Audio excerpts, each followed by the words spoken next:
Hello, ladies and gentlemen. Welcome to a September 12th edition of the MSP Initiative MSP Talk. Slightly off our normal schedule, but not too far off. And let's get into the housekeeping, and then we'll get into the good stuff like we usually do. So if you follow these podcasts, then you know MSPinitiative.com. If not, figure out how to spell initiative, and the rest is pretty easy. MSPinitiative.com.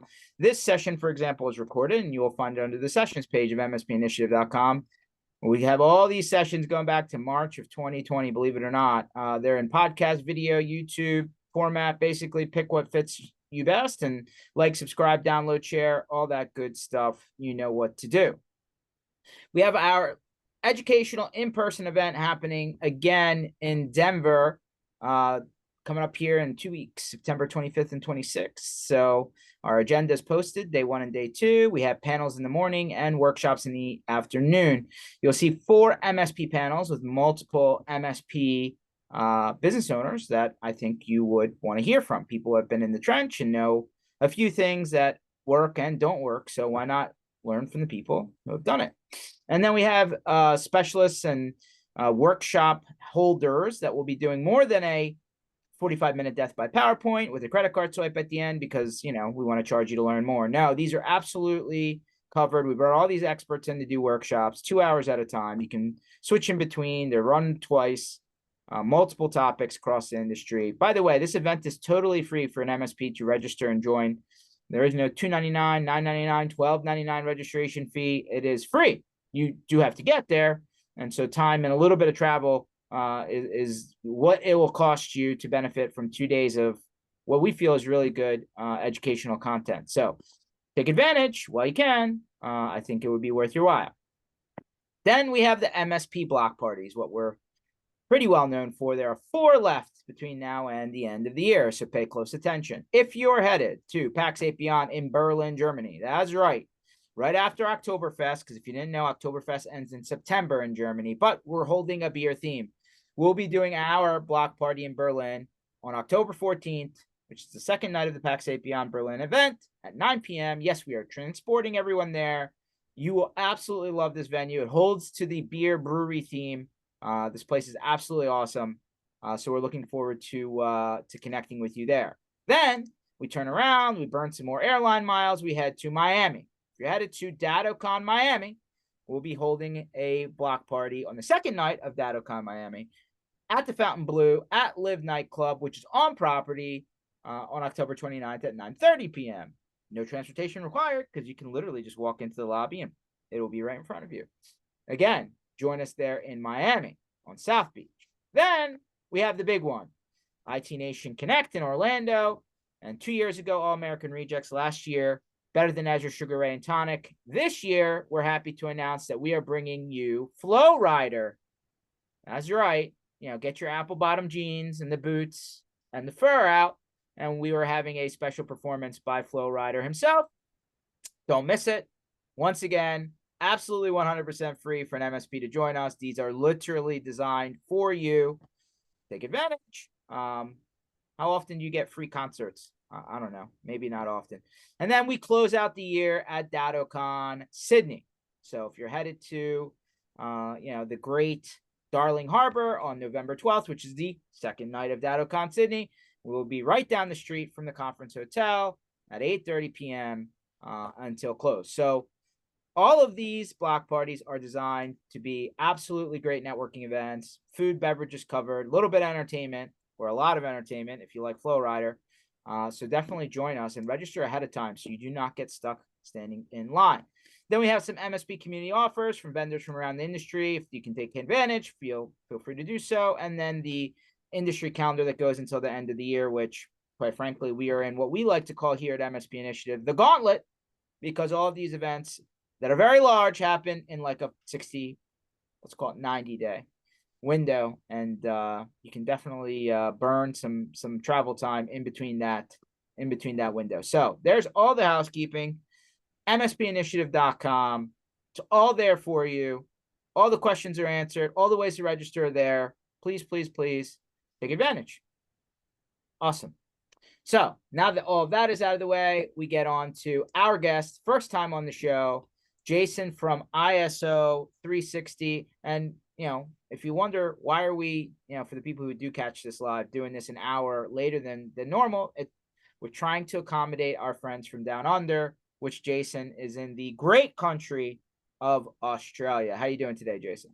Yeah, going good, George. Thank you very much. It is 4 a.m. or just past this 4 a.m. this morning, so it was a bit of an early wake up, but thanks for accommodating the time zone. Absolutely. Well, hey, if you ask Jen, who is a Starbucks person, like I met almost everybody on this side of the ocean, she's more than happy to suggest some good coffee for Absolutely. you. Thanks for getting up early. No, good. So, Jason, anytime I have somebody net new on the show, I obviously want them to learn a little bit about you, the person, like how did you get into technology land? What's your journey look like? And then we can talk about your company and see where we go. Yeah, nice. So my story is it's not very exciting, to be honest. I've been on the managed services side myself for the last 15 or so years. So my whole career has always been in an operations seat. So always worn that operations manager hat of some sort. And most recently come out of an MSP last year called First Focus down in Australia, and decided it's about a year and a half ago or just under that I was going to leave the MSP side of the fence and jump over to, call it vendor land if you like. But I decided that I wanted to do something a little bit different, but I still wanted to be helping MSPs primarily. So that's where ISO 365 kind of came from. And that's why we're working with a bunch of MSPs now. That's awesome. Well, you know what? As somebody who feels the pain, right? I definitely lived the MSP life for a long, long time. The nighttime calls, the weekend and holiday calls, the underneath the desk wiring, all that stuff. I plugged the cord in the wrong port somehow on my computer. I don't understand how that's even possible. I hear you and I feel you. And you know what? I feel like there's definitely something to be said for somebody that understands that part of it, right? Like if you come from the Yeah. other side, right? Like there's a lot of people who come into this sandbox, I call it the MSP sandbox, who come from other industries and they hear about things, but they never live that part Yeah. of it, right? And I think that part is unfortunately a lot of the people who make decisions are the people who haven't lived it either, right? So like they Yeah. build things and companies, programs, and they're like, "Oh, it should work," and it's like, no, you're coming from a whole different life, my friend. Like especially Absolutely. corporate, the corporate world, where like all the stuff that we all griped about at all the user groups and conferences I ever went to were like, man, why are these people just so against helping themselves? I feel like I'm constantly fighting. That like it's almost like, hey, you should not do, drive without, a spare tire. Nope, I don't want a spare tire. No reason for the spare tire. It's like, so then what happens when you break down in the middle of nowhere? Oh, it's never going to happen. Like Yeah. that's a pipe dream. And it's like, okay, all right, Yeah, true. no, it definitely helps having spent a long or majority of my career on the other side, and yeah, doing some good things now, which is great. But yeah, you're 100% right. Yeah, when the decisions are being made, not necessarily by those that have lived and breathed it, it's sometimes hard. 100%. And you know what? I've traveled the world many a time, and I find that the problems that challenge, the US or Canada, challenge the people in Australia and New Zealand, challenge people in Europe. Like, it might be little wrinkles, no, don't get me wrong, but they are technology problems in a lot of Yeah, cases, and they are the same. So I find it funny where people are like, "Oh, that's not how it works down here," and it's like, okay, tell yeah. me what's so different. But that's just me bantering a little bit. So tell us about ISO 365. Yeah. Why and how, I guess. Why and how? All right, cool. So, very simple for me. So, when I had left, I decided that I wanted to start this company, ISO 365, with the primary intent or purpose to help managed service providers get ISO 27001 certified. Mm, So that's the information security management system. If for those that haven't heard of it, it's a global infosec standard, and everyone always asks me, why so niche, right? Like you've got NIST and you've got CIS controls, and down here you've got the essential eight and all these different things. And I kind of said there's a bit of power in doing one thing and doing it really well. And to be honest, it's the one thing that I know, especially down here in Australia, that many MSPs need to get, but don't have the facilities or the resources in order to do it. So I decided that I was going to start this company with the managed service model in mind. And I basically decided I was going to do ISO as a service, right? So set monthly fee over a set period of time. Let's get this done. Let's get you uplifted. Let's get you certified. And I help all of my MSPs all the way through to the end of the all the way through to the end of the process, including sitting on their audits with them and helping them through. So it's really that boutique, but really hands-on experience when trying to get ISO certified. So I'm curious because I mean, I'm sure word of this makes it down there, but like there's a lot of bluster and talk about MSPs and regulation and laws and like, we laugh about it, but it's like, hey, if you want to be a hairdresser and work in a salon, you need to get a license from the government. Yeah. Yep. There is no license to be an IT services company or managed services company anywhere in the United States, and that's all 50 states and territories.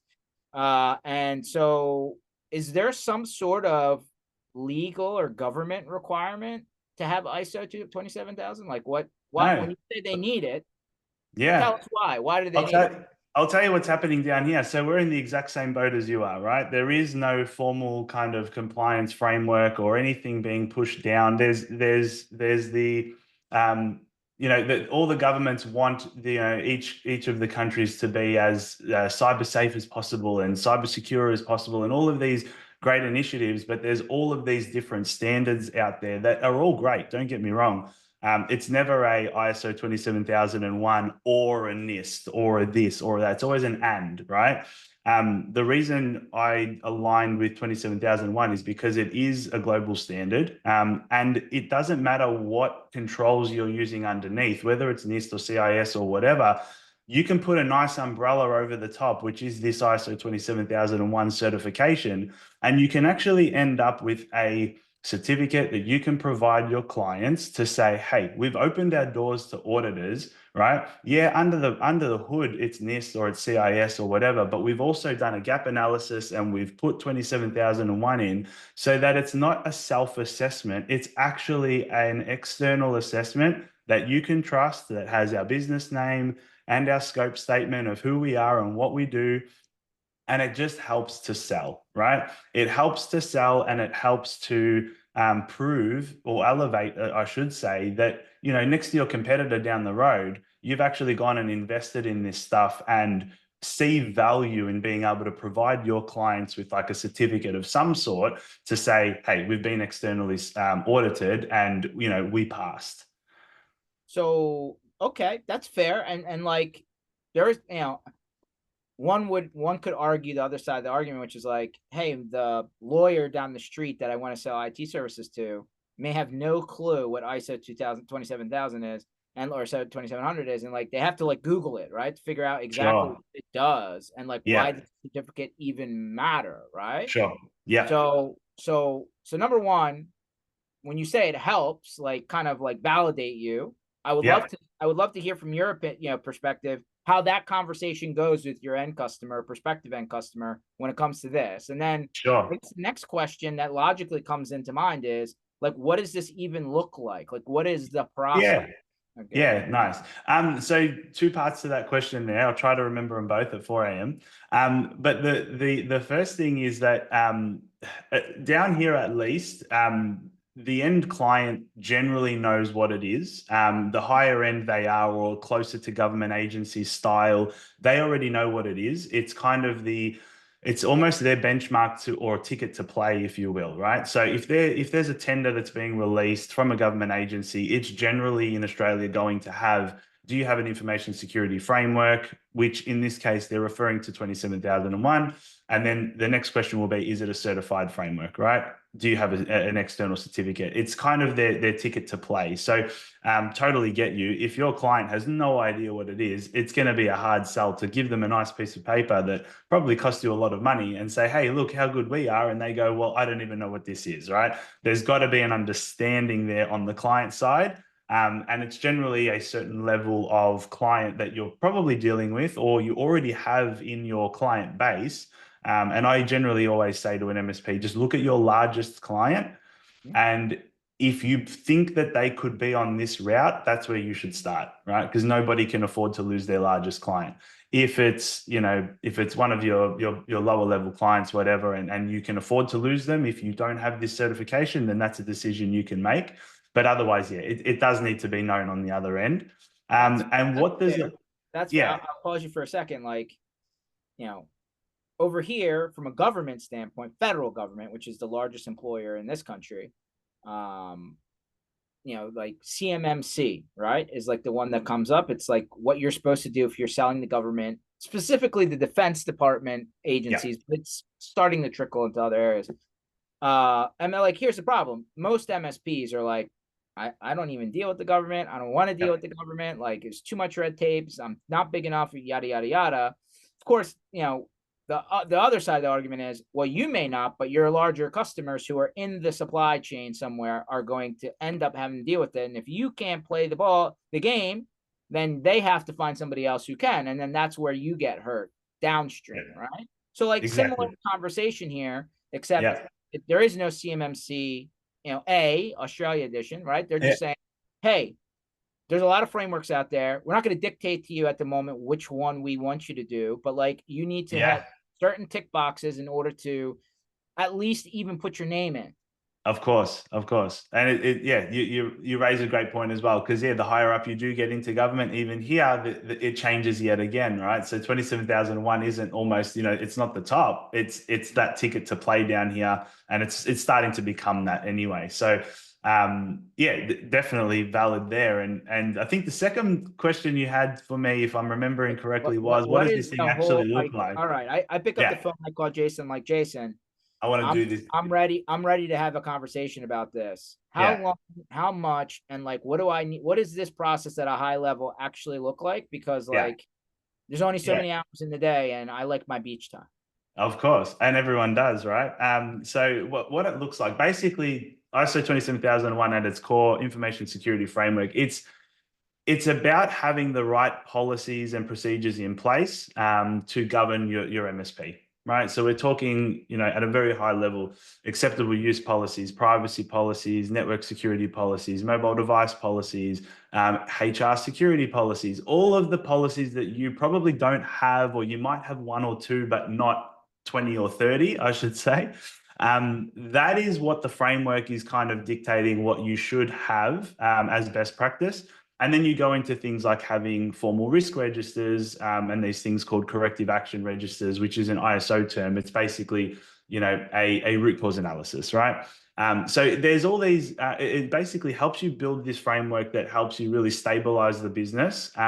It has a list of controls, 93 controls at the back of the standard. And those 93 controls are made up of four different sections. You've got organizational type controls, which are like procedures and policies and things like that. You've got physical controls of your actual building. You've got people controls of your people, which is generally where a lot of people fall down. They might not even have an onboarding or an offboarding, more importantly, checklist when people leave their business. It's that kind of stuff. And then finally, you've got the fancy stuff, which is the technological controls, which is what all the MSPs love to focus on. But it is just not a very small subsection, but it is just a subsection of the standard. So in practice, that's what it looks like. It's a framework, it's policies, it's procedures, it's registers, it's all sorts of things. And you tie it all together. And basically you get that externally looked at by a certification body. They come in and they then check evidence against your policies that says, hey, we do this. And then they go, okay, now show me, right? And that's where that validation comes in. Now, On the controls, man, 90 something. Like, I'm going to be honest with you, as somebody who, again, has been in the trench, like a lot of other yeah, people in MSP land, I don't think as a service provider, we're asking. I mean, like, your thing's all encompassing. I get that. But if yeah, you take the parts of the 93 that technology crosses over for, it's probably a large portion of it. And I'm not absolutely. sure that as an MSP, when you go, you said, hey, you should, as in a company, there should be an onboarding, offboarding for your employees. Okay. As an MSP, you need to onboard and offboard your end customer. Like Correct. if I were to ask 10 MSPs randomly at any event that I ever walked into, hey, when you onboard your end customer, do you ask them for their mobile device policy? I don't think that they even. No, no, it's more about you having it for yourself, right? So your business needs it. Sure. And so you're building it to certify your company or your I get MSP. it, but I'm just saying Yeah. the average company probably hasn't even had this discussion at Oh all. no, no, absolutely not. And it scares a lot of people, and it is scary when you're throwing 93 controls at them and they go, well, where do I even start? The beauty with this, I suppose, for a lot of MSPs is inadvertently with the technology that they have in their business, they do tick off a lot of the technical controls. They're probably not 100% configured in a way that's going to tick off even more controls, but the underlying spend is already there. You know why? Because they're already doing it for their customers. The Right. biggest the biggest problem that I see is that MSPs don't treat themselves sometimes as their own customer, right? That Isn't that the solves a truth? lot of problems. It Yeah. solves a lot of problems. If they were to treat themselves the way they treat their customers, it's like the mechanic always has the worst car, right? This isn't new, but it's now starting to show signs in our land. Hmm. That number one, so true. Absolutely 1000% true. Like the MSP's first customer should be themselves. Like that's number one. Number two, like, so let me just ask you a realistic question, right? Like, all right, I'm trying to protect my larger or largest customers by making sure I do this so that I don't get caught by surprise, have no time, and get the rug pulled out from underneath me. Which, by the way, how long does this normally take? Like average? Does it Yeah, we take a work to year? about an average of 6 months. Call it 6 months. That's what we work to. So using that, right? If your customer comes by and says, "Oh, by the way, we're going after this government contract. Do you have this, this, and this?" Like, you may not have 6 months to just Mm, flip yeah, that switch, right? So like, let's put that on the table. This is where you lose customers, right? Because you just don't have the time to turn it around, right? yeah, So that's number one. But number two, like, what if that larger customer also needs help doing exactly this? Like, yeah. I assume this just happens in the course of business. Yeah, absolutely. It is about, like you said earlier before, that supply chain, that whole chain of command or that whole chain that you're working with, you are a supplier and you're probably one of the biggest suppliers in regards to information. If a client wants you to do this for yourself, they're probably giving you a bit of a nudge. Hey, let's get this done, and you hit the nail on the head. Every MSP that I speak to that goes, oh, we don't need it. I go, and that's fair. Right now, you're in front of the train, but the moment that somebody says, "Hey, we actually need you to do this because we can't get cyber insurance anymore," or "We need to be able to tick this box to reduce our premium," or whatever it is, you're now behind the train, right? And I suppose you lose that in a heartbeat. You can't make up that time unless you've got a really good customer that's going to give you heaps of time to do it. So yeah, you're 100% right with the time frame perspective, and then your client may want support to do it themselves as well, and that's where our services again come in, and we partner with the MSP because hey, we don't do the technical control implementation. That's what the MSP does. So when we go in and we partner with a client that is not an MSP, we work really closely with the MSP and say, hey, see all of this boring admin stuff? That's what I'm going to do. And see all this fun tech stuff that you love doing? I need you to go and do all of that. Here's a nice register for you to go off and go bang, bang, bang. We need all of these things done for your client. Okay. So you, Jason, kind of have made a bet. You've really made a wager with everyone. Yeah. This is the standard that works for the foreseeable future, right? Like, there is a world, and I'm trying to play the devil's advocate a little bit, but it's Yeah, a man. fair question. There is a world where some bureaucrat somewhere in the government says, "Yeah, I'm gonna go SOC 2 as the compliance they need to Yeah. do instead of ISO." Like, now what? Now what? It's a very good point and something I contemplate and deal with every day. that could happen, right? And if it does, then so be it. As a business owner, it's my job to pivot and make sure that I am ahead of the game. A lot of people see what I do as risky. What you need to understand is take the name away, right? Take ISO 27001 itself away. What we do and an underlying framework with all of the policies, the risk registers, and all of that, it doesn't matter what standard you're looking at, they're all calling for the same thing, right? ISO 27001 has been around for, in its current form, for about 10 to 11 years based on the 2013 version, but the standard itself has been around for over 30 years. When we used to stamp documents with the red confidential stamp, that was I don't even remember the old number, but that's where it came from, right? So information security as a ISO standard and a global standard has been around for a lot longer than I have, right? And so when we're talking about letters and numbers and calling things, certain things, yes, I have taken a bet that ISO 27001 is going to be V1, but it doesn't have to be V1 for everybody. I mean, my company is quite small. We're not looking for global domination. We have a lot of need and requirements coming through our client base where they go, hey, this is the one, right? And right now in Australia, it's quite big. I've got a couple of clients in the US, one in the UK. So it is around the world. Those ones are just as bad as far as timing is concerned, like this podcast. But yeah, like you're 100% right, George. It's not. I'm not saying that this is the one for everyone. It's just that we're here to help those that need this one. Okay, couple questions that have just come to mind. So you being like, it's a global, so this is a globally recognized standard. So you being in one country and servicing somebody in another shouldn't matter.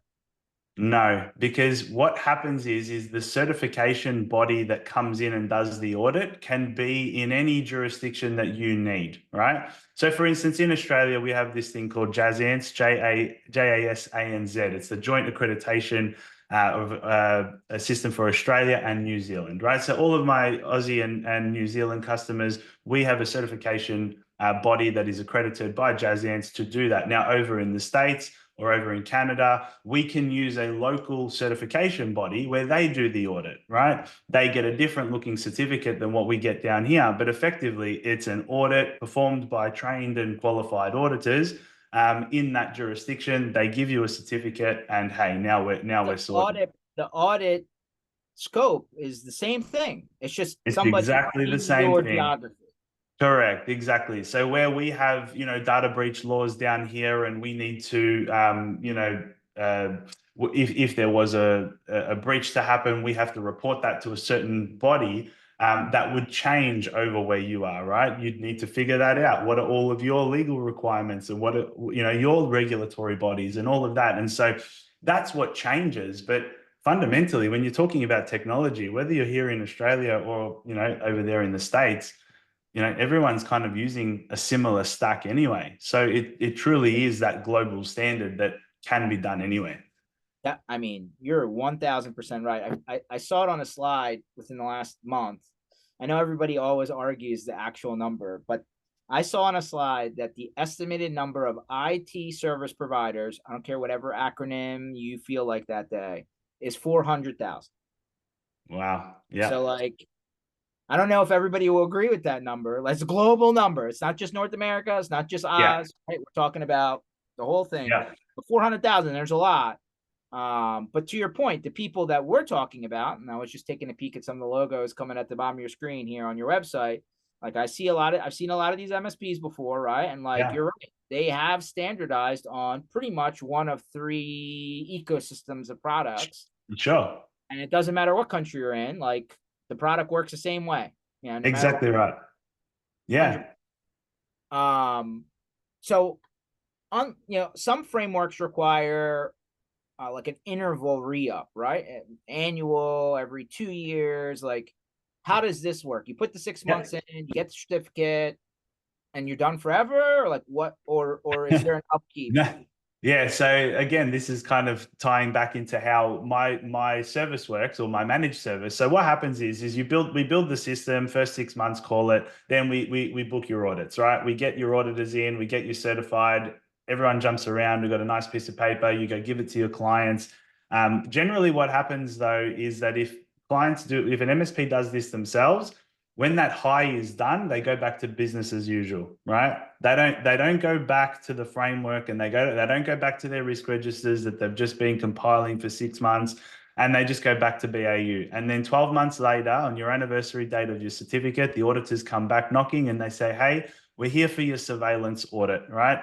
It's not a full audit, but it's I've a never heard checkup. this surveillance. I've never heard it called this way, surveillance audit. I like that. Yeah, yeah. So they come back and they make sure that, you're still doing what you said you were going to do. They make sure that any issues that they found at the first audit, even if they weren't enough to not grant you certification, are closed out, right? So yes, they do come back, and they come back every year, right? Hmm. After the third year, then you go for what's called a recertification. You sit the whole process again. Okay. So every 12 months, they are coming back, they are looking at your business. And this is why the governance around 27001 is so rigid. That certification can be pulled from you at any time if you don't comply with the outcome of your audit, right? If you end up with what's called a major nonconformance, and you don't close out that major nonconformance, which is like a complete lack of satisfying a particular control, let's say, and you don't provide, evidence back within, let's say, 60 or 90 days that you've closed it out, they'll suspend your certificate, and it will show up on the register, online, for anyone to see that you are currently in a, yeah, basically not in a cancelled state, but in a suspended state until you eventually become cancelled. So yes, the governance continues. That's why we are kind of around. We, as a managed service provider ourselves, in a very small way, we are on with you every month, going through this, keeping you updated, keeping your audits on in check, and making sure that we remain compliant. Yeah, no, that's I'm glad you spelled that out, because I actually never even looked into what past the initial part does it look like. Yeah. Uh, like at the end of the day, of the people that you've worked with so far, and looks like you have a pretty good business going, have they come back and said, all right, we have 27,001, but I need you to, like, this other thing's being requested, different name, Yeah. only be, I don't know, 10% in addition to what's already been done. Can you help us out? Does that happen Yeah. often? Yeah, it happens sometimes. We're currently in the process of working with a client that is going to be looking at a cut down version, or a light version, if you will. That kind of thing won't be certifiable, but it will still bring whoever they're trying to work with up a level, right? And I suppose that's what everyone's trying to do. Everyone is just trying to do something in this space, trying to put some governance around their work or around their business. And it's, I'd love to say that it's being driven by an internal kind of, dream to be better, but it's being driven by insurance companies, or by, people that are potentially, giving them money because they're funded in some way, or they just, if people are getting money of some sort, they kind of, the people giving it might want to actually know that these guys are protecting their business the way that they need to, right? So it could come That's from fair. anywhere. It That's really could. But yeah, absolutely. There is a version of, these of everything where it's, a cut down version, not certifiable, but hey, it's still a start, right? 100%. Let me ask a question then, because I didn't even think about this until it literally just popped in my head. So, like, again, the insurance industry clearly talks more than the government does to its various limbs. But bottom line is, if you look at like the main ones here on the state side, like they all generally ask for the same thing, right? Like there Sure. may be Yeah. a little wrinkle here, a little wrinkle there, depending on which company you go with. But when you look at the ask list, Yeah. you do this, yes or no, yes or no, like almost similar, almost identical, like they're just sharing, right? Yeah. Xerox copying it. What does that look like in Australia? Like, is it a similar situation? And like, I hate to use this as an analogy, but everybody knows cars exist. So like, if I go to my car insurance company here in Pennsylvania in the United States, and I'm like, hey, my car has an alarm. Oh, you get a discount. Oh, my car has tracking, right? So if it gets stolen, you can like figure out where it is. Oh, you get another discount. And like all of a sudden, like depending on the feature set that you can, like they actually give you something back in return. So I don't know Yeah. if that works in a similar way here, but I'm curious. Yeah, it absolutely does. Like I keep kind of reminding everyone, insurance companies, right? They of course they can hire in IT experts to consult with them and all of that. But all of the questions that they're asking, do you have an information security policy? Do you have an access control policy?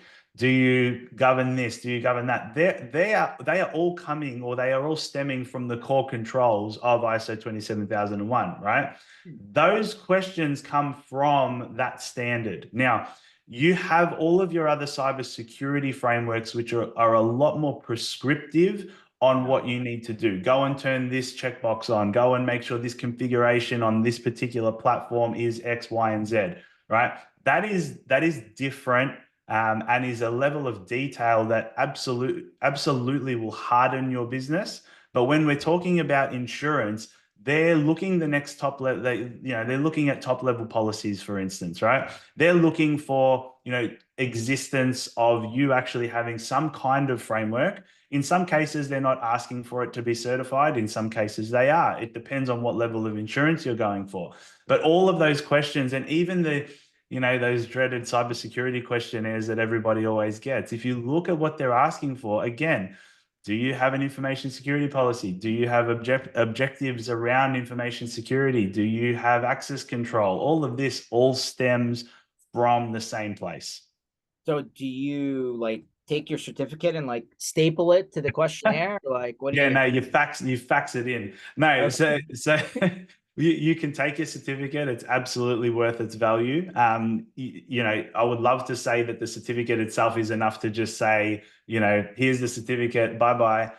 It's not really like that. You give your certificate, and then, for instance, you might just give your information security policy if they request it, and then you might actually just go into some detail about how you're doing things there. And when you've got policies already written for you, that are customized to your business, it's a matter of just going into where you already know, copying what you need out, and pasting it into the questionnaire. They're a pain when you don't have the answers consistently, right? And so you do it once, you do it properly, it doesn't become a pain anymore. Fair. Or you do what everybody's done for years. You just try and copy somebody else's policy that you're not even following. Yeah, You let's know not. I'm right.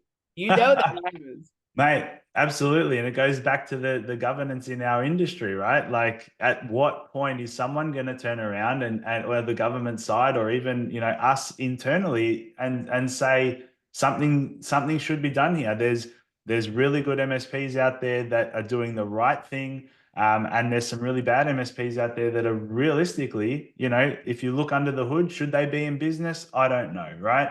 And there's got to be some way to be able to differentiate those for the client's sake, because, hey, we're the ones that are holding their data, or protecting it at best. Fair. So like, for the people, for the people down there, they know all about this. For the people up here, they're like, I don't know, maybe I have heard it, maybe I haven't, right? Like the government did come out with the Essential Eight, which is, Yeah. I would say it's like the bare minimum, right? Of like, Yeah. if you have a heartbeat, these things have to be figured out, or else we got problems. Now, I didn't dig into like how that's enforced or where it becomes a problem if you say you're doing something and you're not. Maybe you can just paint the picture for us, but in a Yeah. nutshell, like that's your first, as a country, that's your first layer to something specific to IT Yeah. controls. Yeah, it's the Essential Eight, specifically the maturity level one, because there's three separate maturity levels that appear in it. Maturity level one is, like you said, if you've got a heartbeat, you should be doing this stuff. Now, I've had my fair share of conversations, and I'm pretty strong on this opinion that if you're an MSP, maturity level one should already be like in the rearview mirror, right?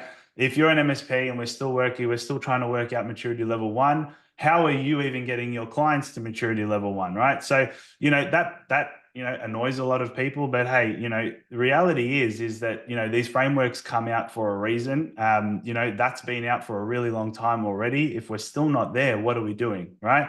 Then you're kind of climbing that ladder. You've got maturity level two, maturity level three. They kind of say loosely ISO 27001 and maturity level three are probably on par, right? So you're probably getting a nice little umbrella over your controls and your policies and things like that at maturity level 3. But yeah, your everyday businesses, especially that aren't even MSPs, maturity level 1 is going to do a world of good for them, because otherwise, what does their business even look like? So like, this is just me naive, right? I never asked the question. I'm sure everybody already knows it down by you, but like, how is that enforced? So like, It's is it? kind of a self-assessment at this point.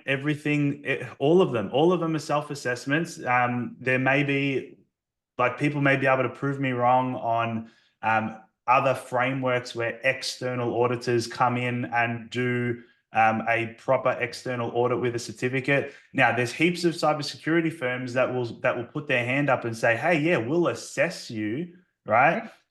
We'll assess your maturity level 1. We'll assess your maturity level 2." But that is a private assessment done by a cyber firm that is, great. That's awesome. If they give you a nice printed, illustrated certificate, then so be it, right? But not everybody's doing that. It's not mandated in order for you to be ticked off, if you will, as being maturity level 1, 2, or 3, that you go through this process. There's all of these certification bodies to pick from. They're all going to do a consistent audit. There's nothing like that. Interesting. And so but does the government at any level say, "Hey, submit your assessment to us, and for some reason, if there's a problem, we're going to come back," and like, it's like the insurance company. It's like, Funnily "Hey, enough, on line 1, you check the box that yeah, everything MFA on, but you just had a breach, so yeah. suck." Yeah, exactly. No, funnily enough, no, not from an MSP standpoint. There's no maturity level submissions that MSPs need to do. Interestingly enough, there is a government agency down here, the Department of Employment and Workplace Relations, that have to actually do a statement of applicability, which is basically a list of all of the controls, not just in ISO, but in the Australian ISM. And they need to write justifications on whether or not they have it or they don't. And they do need to submit it into the government, and they have to do that once a year. And every quarter that gets updated. Like, there's a lot more governance on that particular agency than there even is for an MSP, right? They have to submit that, an MSP doesn't. It's more the insurance companies that are coming in your scenario that's basically saying, "Hey, you said on your insurance form that you've got MFA turned on. What's up?" Right? It's not the government that's coming, it's the insurance companies that'll come. Interesting. Just curious, have you seen this happen? Like, has Look, somebody? not firsthand, especially with an insurance company. That stuff is generally kept very private, I suppose, as they should. But no, I personally haven't had any experience, or yeah, haven't seen it happen. I've heard of it happening.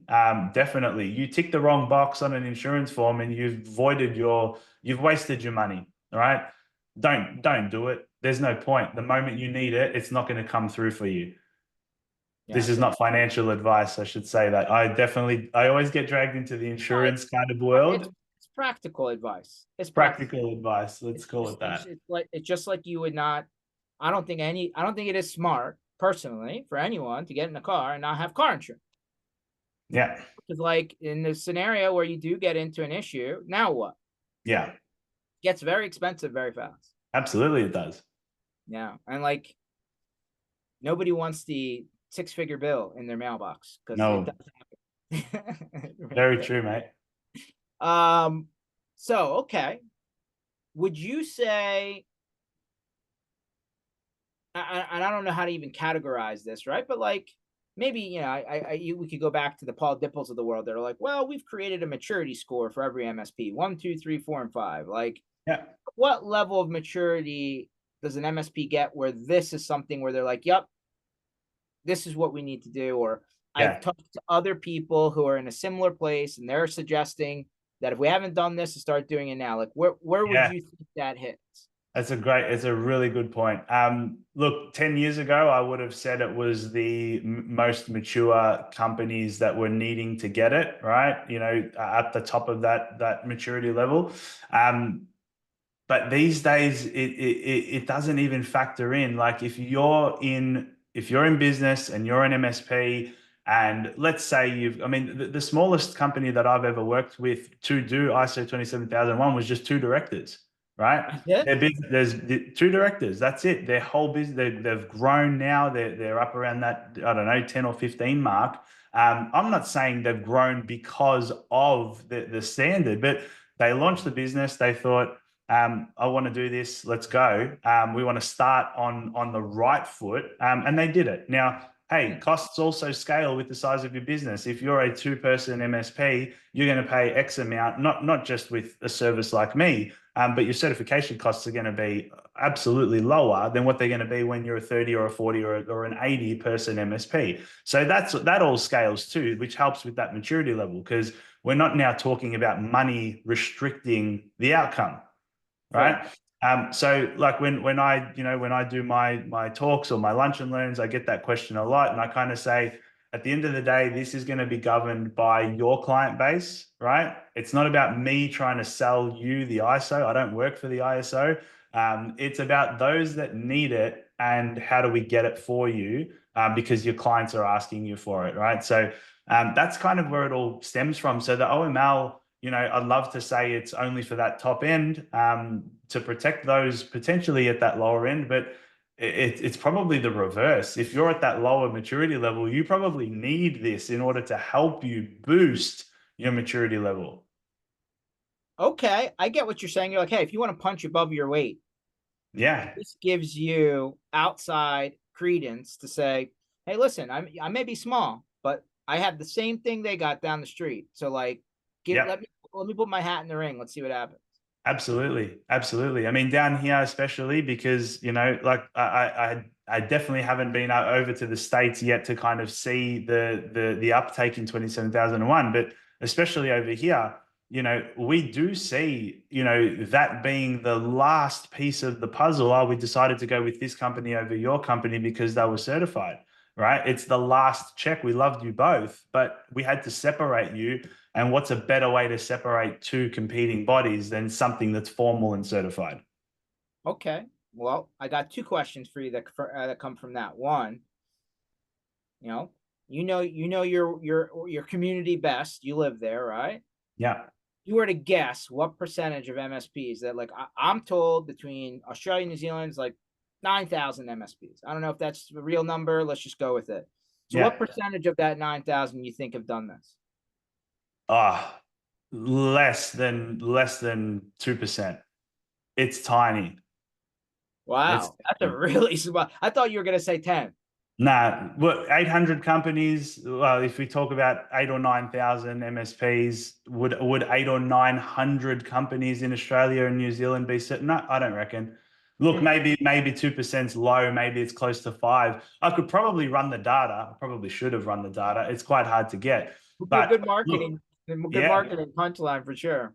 absolutely. But no, look, to be honest, like I would be absolutely lying if I said, oh, yeah, everyone's getting it, get on the wagon, all of that kind of stuff. No, but it's getting there. If you had have asked me 10 years ago what the number was, because you still would have had 8 or 9,000 MSPs, it definitely would have been a fraction of that. But now we're definitely seeing that curve where, because size doesn't matter, and in a way, we've tried to help with our managed service to alleviate cost being a barrier, because some people can charge you up to 60, 70, $80,000 in a consulting fee to do this, whereas we don't do that, right? We Wow. know that doesn't work for an MSP. It's going to crush the MSP to do this. So instead of them flicking it in the back going too hard basket, it's going to cost too much. It's, hey, okay, it's a set monthly fee. It's over a period of time. Let's do this. It's manageable. Can't even Hmm. hire a person to do it at that cost. No, So, that's fair. I mean, $70,000. I would say the MSP is like, do I hire somebody or do I do of this? course, I mean, absolutely, like when I say absolutely. hire somebody, like just an actual regular day to day employee, Yeah, hire somebody, right? Not just to do the absolutely. application. Yeah, Um, and of the industries of the people that you work with, I should have asked approximately how many IT or managed service companies have you worked with so far? Yeah, so we're working with, I think at last count, I think it's 45 MSPs down here in Australia and New Zealand. So yeah, like I said, not looking for global domination, but for the size of business that we are, 4 people doing a really, a really boutique job for our client base, we love it, right? We're not for everybody, but for those that we are working with, I'd like to say they get lots of value out of us. That's fair. Of that group of 45 and growing, what industries from the end customer of the MSP have you seen where they're like, hey man, I need the certificate. How quickly can you get it? Like, is it a specific vertical or Yeah, vertical? it's starting to creep up in financial services, Mhm. right? So those that are, you know, getting data up front about all of the personally identifiable information that you could want a financial service provider has, right? Accountants, things like that. I mean, a lot of these guys are kind of, when you send them a form with all of your details, the back of your mind as an IT guy, you're kind of going, well, how are you protecting this? I'm not trying to sell you my service here, but like, where's this going, right? How are you controlling this data that I'm giving you? Or is it sitting in someone's email inbox ready to be, fished out?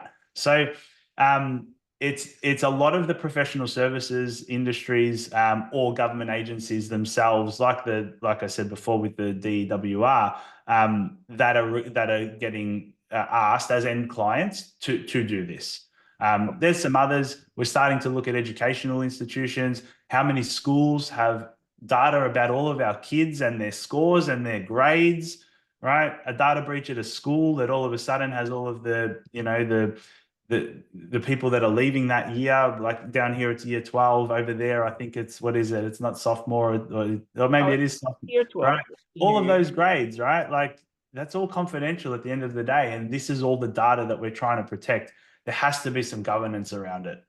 Yeah, it's funny you say that. I was just helping my father submit an application for some doctor thing. And I was like, oh, you need to like send all this documentation in. And I asked myself that question. I'm like, it's like, this is a lot. It's like, it's a lot of numbers on these pages that are Yeah. not things that I just want to put in the mailbox here. And so they ended up having me fax it. And I was just Yeah. like, huh, okay. Like, Yeah. yeah, you do think about that. Where does that end up on the other side? Exactly. And yeah, in this day and age, it's the number one question everybody's asking, right? Everyone wants more information because, it's a topic for another day, but you've got all these AI algorithms and everything. So people want more data than ever to be able to make decisions based on their existing clientele, based on this data. But then if they're not protecting that data, then we're giving away more data than ever. And so you kind of say, well, at some point, something's got to give. We've got to have some kind of verification or governance around whoever we're giving this data to and entrusting it, that they're at least being looked at on a regular basis and being certified, in my opinion. That's fair. Yeah, I'll on my way out the door, I'll give you this, right? Like everybody forgot about it because CrowdStrike took the global stage for a good little while there. But like right before that, like it's very, very emblematic of our own sandbox in MSP land. One of the top 3 companies that like every car dealership in America uses got hit, CDK. They're venture backed, surprise. And inside of their application are the credit checks, the social security numbers, the bank, verification, the insurance cards. Like, oops. Yeah, it's a big problem. Yeah, like if you think about it, if I take those 3 things, like your social security number, your banking information, your insurance card, and your credit score, like that's like that your whole identity right there, right? Like I'm gonna be able to do a lot of damage. Absolutely, absolutely, and it annoys everybody, and it's a big waste of time when you're hit with it as the end person. You've now got to go and get a new driver's license with a new number, and you've got to go and change this and change that, and think about how much time we're wasting cumulatively across the world trying to sort all this stuff out. Yeah, it's crazy, but it's like this isn't I tell this all the time. I was like, we're not talking about a possible future. It happened already, Yeah, right? Like, we're not like, yeah, stop talking about, well, that'll never happen. It's like, oh no, it's already happened like all the time, by the way. all This the is time. one time thing. Anyway, Jason, this is awesome. I love when I talk to somebody else who's been in the sandbox, because like, you can feel it through the screen even, right? It's like, man, this guy's been through it. I can feel the pain coming through the screen. How do people find out more about you, your company, get more information, maybe make an Yeah.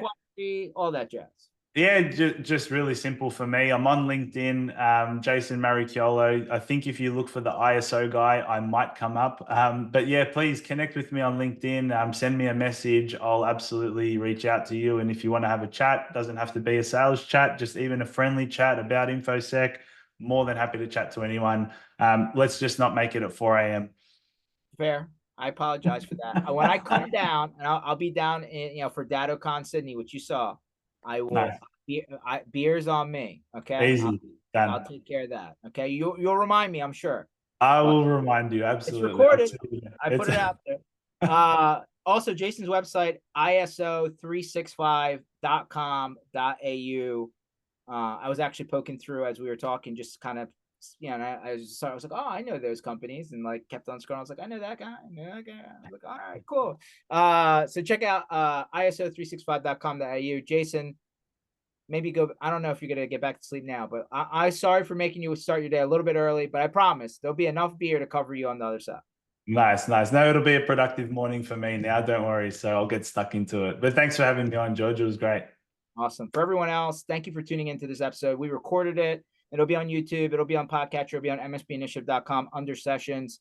If you just mentioned me saying we're going to Australia, yeah, like if you didn't pay attention to the beginning part of this, we're going to be at DattoCon Sydney, which is in November, and we're throwing a community block party for all of you guys in IT and MSP land. So like, even if like, hopefully, I heard there's going to be 1,000 people at DattoCon Sydney. That's really cool. And for Australia, it's a pretty good number. But if you're just in the area, you can go to this block party without even going to the conference. So like, come hang out, have a beer, talk with me and Jason about, whether he made his bet right. We're gonna like put a wager for 3 years from now and see if something else happens. Anyway, thanks guys for tuning in. We'll catch you on the flip side. Jason, talk soon. Signing off. Have a good one, guys. Bye.